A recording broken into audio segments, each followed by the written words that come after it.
Well, we had quite an evening last night. Winds, tornado watches, everything going on. Lots of activity, lots of lightning, and lots of trees down. So here in this area, actually right here, you can see there's remains of the tree, of this actual tree right here. It was up on there, fell down this way, missed the van, and missed 1, 2, 3 cars that were all there.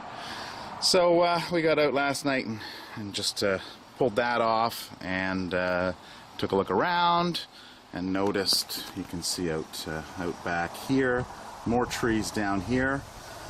So we're going to go, I've already taken a little look. We're going to go out and see what else, what other damage there is.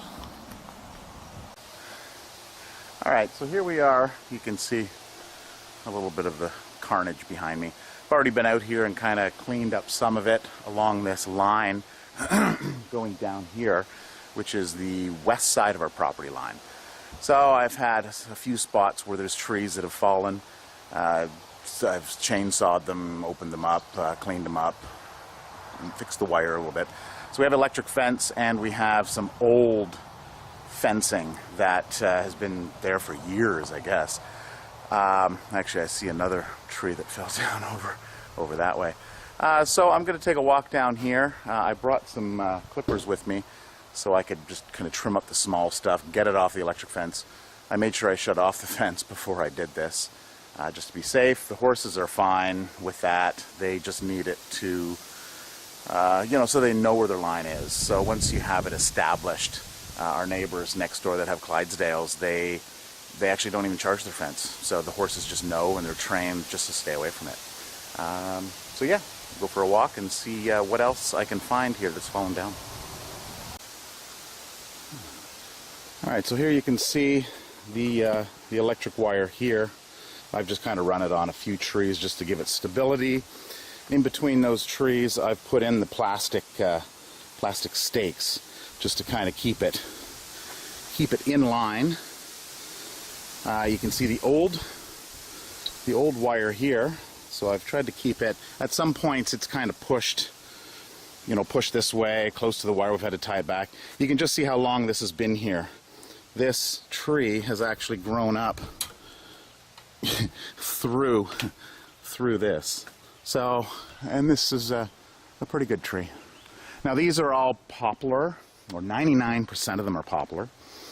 So I think in the US they call them, whispering aspen. They're all whispering to each other that they're going to start falling down soon is what they're doing. So anyway, yeah, you can see a few more trees over here, so we'll head down that way, take a look at that.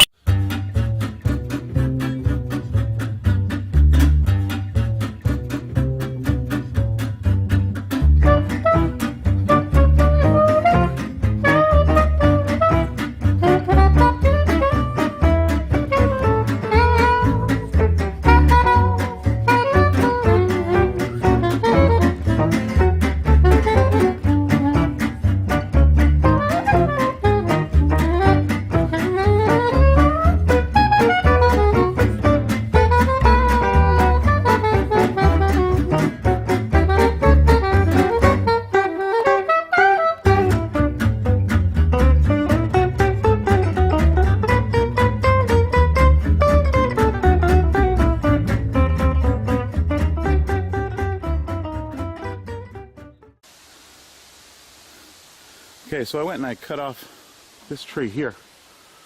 That fell down onto the fence here, which I'll trim up. But it had gotten caught in that tree. And I'm sure it's a widely used term. This is known as a widowmaker. Because, if you're working out there in the field, or in the forest, unless there's a tree in the middle of your field, and this falls, it's gonna, well, this one probably won't kill you, but it's usually, I don't think I can see any, but usually they're the high ones that'll drop, and yeah, it'll make your wife a widow. So anyway, just a little bit of little bit of trivia on that. So we're trying to repopulate this area, all this deadfall that falls down. We joined the Manitoba Forestry Rehabilitation Program 10 years ago, and we've gotten trees to replace. There's another oak right here.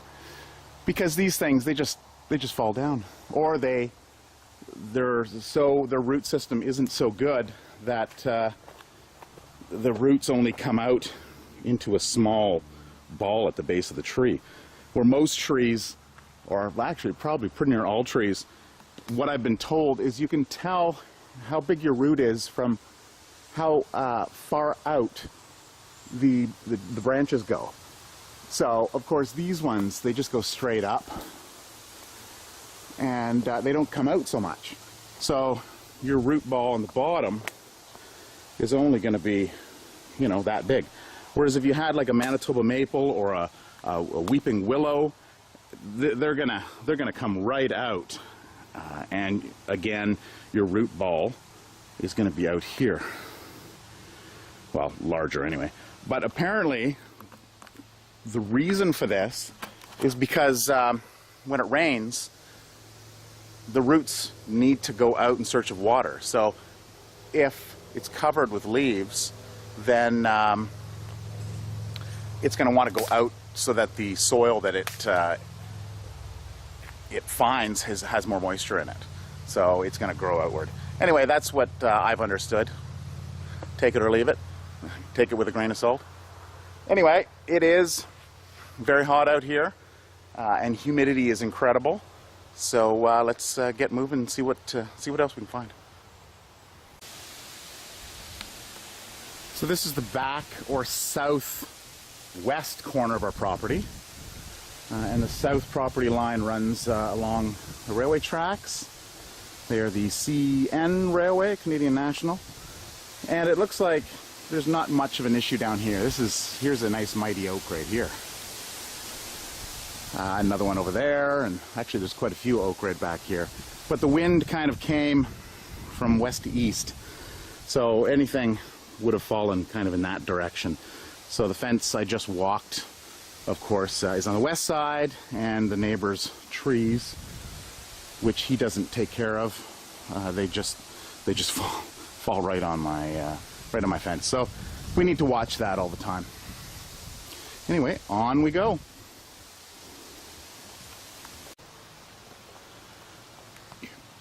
So this is the back corner. Well, not quite the corner. It actually ends over further. But in the back here is just regular fencing wire, that 3x3 or 3x5 or whatever it is. And it's in good condition. So we just left that, and we just took our electric line up and tied it off there. So here looks like our last fatality. It's not really a fatality, it can be salvaged, so I'll have to cut that out. Our property line is actually over, I've got orange markers you can't really see, but it's probably over, our corner is probably over there. But because all these trees are here, we weren't going to string any wire through there, so we just kind of came down the line here that was already open, and made do with that for the time being. So in the future we'll worry about that. Lots of projects. In the meantime, I'll clean this one up and we'll move on.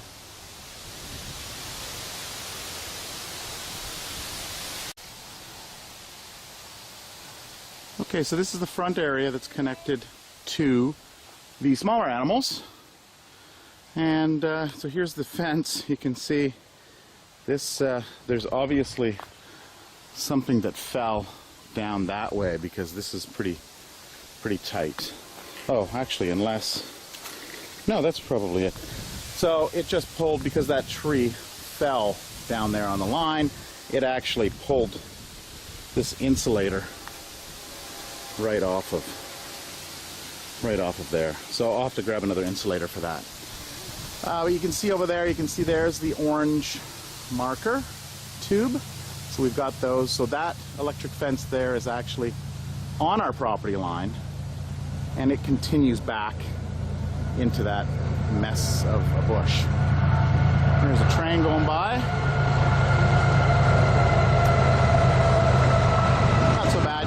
to it. Kind of like people living near an airport. Anyway, so I'll go back and get an insulator. It doesn't look like there's anything else to worry about. Alright, so I'm going to end this here. I didn't find anything else, so now I just got to go back with the clippers and pliers and tighten the line and trim the little stuff. I cleared away most of the large stuff. So anyway, I just wanted to end this on a final note here. If you are getting sheep or goats, it's a good idea to kind of mix them up, because what goats will eat, sheep don't necessarily eat, and what sheep don't necessarily eat, goats don't eat. So between the two of them, you get maximum clearage. You don't get those little unwanted morsels of food that pop up. So, just as a visual representation here, you can see this is goat and sheep. It's cleared right down to the grass. You can see right through. That's that back corner that I was at earlier. Beautiful. You know, we just have to clear up. Of course, all the years of deadfall, we've just been piling in these piles here. But if you look over here, this is where the sheep and goats do not go. This is where the horses are. They're back in that area through the trees, and you can't see it all through there.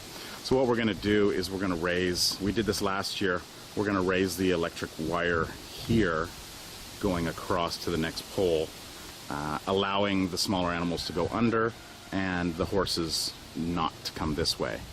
And then they just go back there and they clear it all out nicely. So we'll probably do that within the next few days. So that's it. Animals are relaxing. Again, it's very hot today, very humid, and quite a few mosquitoes.